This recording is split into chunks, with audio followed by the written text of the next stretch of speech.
Eagles defensive tackle Jalen Carter had a pretty solid game against the Kansas City Chiefs, and today we're going to analyze the tape. Let's get right into it with this first rep here. Carter does a really nice job taking on the right tackle here who's trying to overtake Carter. You know, one of the things that I think is underrated with Carter is his run defense. It's how he processes information kind of out in front of him, and on this one he does a really nice job not allowing the right tackle to reach him. So you got a zone run to the left of the screen, which means the right tackle here has to get out in front of Jalen Carter, who's playing the 3 technique, and he needs to seal him off. And you're going to see as he's trying to reach out in front of Carter, Carter does a really, really nice job mirroring the right guard here who's reaching to the left. He's not going to let the right tackle overtake him. It's a great job. And the reason why this matters is because as a running back, when the defensive end sets the front side, and in this case, Josh Sweat does a really nice job setting the front side, you now have to start looking for one of these lanes to possibly develop because the backside defensive end is going to close the furthest gap to the outside downwards. This is how you stop a zone run. So right away, you can see Josh Sweat does a really nice job setting the edge. And with that, when he sets the edge, the running back has to cut it back to the inside. Now, nothing's going to develop because you can see Carter also ends up getting to the inside of the right tackle. The running back tries to cut it back to the backside, and Hassan Riddick does a great job pursuing from the backside. So to me, this is a really, really nice job by Sweat setting the front side, Riddick pursuing the backside. And of course, Carter does not allow the right tackle to overtake him. And the lane really never develops because of those 3 guys. It's a really nice job with Carter. Let's go ahead and get to the next snap. Check this one out here. Jalen Carter is going to bull rush Trey Smith. He's going to take this guy right back into the quarterback, pressure the quarterback. The quarterback does get out of there, and he does actually pick the first down up. But as a defensive lineman, you know, it's not 100% your job to just contain the quarterback, right? You want to be disruptive. You want to collapse the pocket. You want to take away the throwing lanes if it's possible. And on this one, he does do just that. I love the fact that Jalen Carter did not back down from these guys yesterday. This is one of the best offensive lines in the NFL. And the interior guys have basically 3 all-pro caliber players. And this guy did not back down. I'll show you guys another play here in a second where you can see that he's getting physical and he wants to play that physical style of football. And to me, this is what I absolutely love from any rookie player, because most rookie players don't do this type of stuff, right? Most guys are oftentimes scared, or maybe they don't want to anger someone or whatever it is, right? Rookie players, generally speaking, are coming in and hitting veteran offensive linemen. You see this one here where he takes a massive shot at Creed Humphrey here. Now what happens on this play is Jalen Carter is going to be the backside block on a power run to the left. And there's nothing he could have really done on this play because of the fact that he is being backside sealed off, and it's a power run. And power runs are much different than zone runs from a scheme perspective. All he really can do is just kind of stay in the run fit. He can fight to get over the top, and he is going to fight to get over the top. But keep in mind, I think most people agree Creed Humphrey is one of the top 2 or 3 centers in the NFL. And for Carter to get over that, Humphrey's going to fight him through it. And you can see Carter kind of gets a little angry at the end of this. And he tells Humphrey to get the hell off him, takes a massive shot right to the head. I like that, man. I like the physical tone that Jalen Carter's trying to set. The fact that he's coming in there, he's telling people, I'm not scared of any of these guys. I love that mindset by Jalen Carter. The Chiefs are going to run duo on this one. You're going to get a double team block by the center and right guard on Jalen Carter. And Carter does a really good job holding the double team and ultimately getting off the block of the right guard. It's a really, really nice job by Carter. This is exactly how you want to defend these duo concepts. You know you're going to get double teamed, but you also understand that one of the 2 guys is going to release. In this instance, it's the center. And as soon as the center releases, Carter's going to take the right guard and he's going to throw him off of him. And he's going to be standing right in the gap. On these duo concepts, generally speaking, the lane's going to develop somewhere here towards the inside.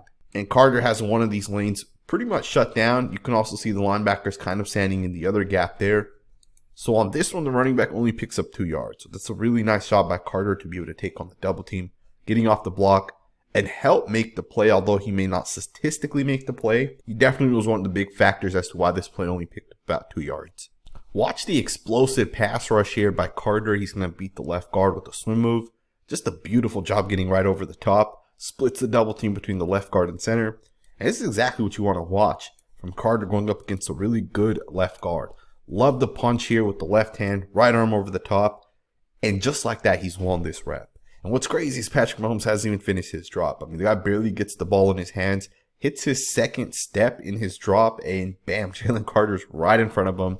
Nothing's developed downfield yet, and Carter's already generating the pressure. And Mahomes has no shot at being able to actually read the play and possibly throw it downfield. So he rolls out of there. Of course, Patrick Mahomes is Patrick Mahomes. A play where Jalen Carter gets pressure and pretty much should have disrupted the play right away.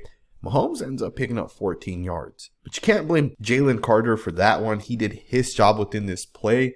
Obviously, Josh Sweat ends up getting chipped, and then he goes towards the inside, kind of loses containment a little bit. Also, you get Fletcher Cox there. Isn't able to bring down Mahomes. Not a big deal. Let's get into the next snap. The play that everybody's talking about, Jalen Carter tries to intercept the pass. I love that, man. To me, that's such a smart play. It's crazy to think, but for Jalen Carter to come up and possibly try to intercept the pass here, to think this through, it's impressive because I haven't seen Carter do this at all this season. Let me know in the comments below if you guys have seen him actually try doing this. This is probably the last time anyone's going to allow him to do it. Next time, someone's going to hit him. They're going to make sure he's not able to do this. And you guys can see just how close he actually was. He's going to put his hands out. The ball lands to the right side from the way we're looking at it of his arm. So I don't think he would have probably caught that. You can see right there the ball lands to the right side. But that's a nice effort. And to me, I love that effort right there by Carter. So we're in the third quarter now. Watch Carter here. He's going to rip past the left tackle. I think this is a hold, but it doesn't actually get called. But it's still a winning rep regardless. The quarterback obviously gets the ball out. It's an incomplete pass. But I think this one definitely should have been called a holding. I think this one should have went back. But again, Carter right out of his stance is able to quickly rip. And this is a winning move. And this is the exact position you want to be in as a defensive lineman. You want to put that offensive tackle into conflict. He has to let you go at some point. In this instance, he does pretty much pull this guy. I don't know how this is not called right there. Obviously, the referee obviously just clearly missed it. Not a big deal because it is still an incomplete pass. And of course, the Eagles did win the game, so I guess it doesn't really matter. But that one probably should have been called. Not a big deal. Let's get into the next snap. Check this rep out here by Jalen Carter. Once again, going up against the left guard and Joe Thuney. And he crushes this guy. You're looking at arguably the best interior offensive line in the NFL against the best interior defensive line, in my opinion, of the Philadelphia Eagles. That's an impressive ass rep. Carter does a really nice job with the leverage on this one. He gets underneath Thuney. Keep in mind, Tooney's a really good guard, all-pro caliber guy. And you see Carter just bull rush this guy. And then look at him pick this guy up and toss him to the side. You can see Tooney's trying to really anchor down and shut down the power of Carter. Initially, he is in a bad spot. And you can see as he's trying to anchor down, Carter just tosses him over to the side. And Carter almost gets to the quarterback. This is 1st and 10. This is an incomplete pass. The quarterback's actually going to throw it, and Kevin Byard's going to end up tipping it. That's a nice, explosive, powerful rep by Carter. And I know if you guys don't watch the tape, you're not going to see these type of plays, right? Because these are the type of plays that if you watch the game live, you're going to miss these plays. You're going to miss these type of reps because the camera angle oftentimes isn't good enough with the broadcast view. Got to watch the tape. It's a nice rep. Let's get into the next snap. Check this one out. Jalen Carter's going to do a really nice job penetrating the gap on this run play. He's going to reset the line of scrimmage, and the running back's forced to cut it back to the inside. The play picks up absolutely nothing. Again, Carter's not going to get the credit for the tackle. He's not going to get credit for a TFL or a sack or a hit or anything like that. But the coaches are going to watch this play, and they're going to say, holy shit, Jalen Carter just took a 4th or 5th year player in Trey Smith, Pro Bowl caliber player, drove his ass back, and he forced the running back to have to cut it sooner than the running back may have wanted to. And basically, this play does not work because of what Carter does. So, to me, this is a really, really nice, powerful rep. Resets the line of scrimmage, forces the running back to the inside. The pursuit's solid as well. Let's get into the next snap. You got a really, really nice play here by Carter to basically go around number 83. Really use the speed on a reach to the inside by number 83. This is impressive as hell. You know, generally speaking, when these guys are reaching to the inside of you, you fight through that and you don't allow the reach. And it's very rare that a D tackle has the speed to kind of just go around it and blow the play up. So this is a great job by Jalen Carter to show off the speed, the quickness, to get over the top and blow the play up. Just like that, he's stopping this play to a gain of about 2 yards. Love the technique as well. You can see he's going to use the left hand, lands it on the shoulder pad, right arm comes over the top. Using the pass rush skills to defend the run is what all the great defensive linemen do. So That's a really nice job. Let's go ahead and get to the next snap. In my opinion, Jalen Carter had a pretty damn good game against the Kansas City Chiefs.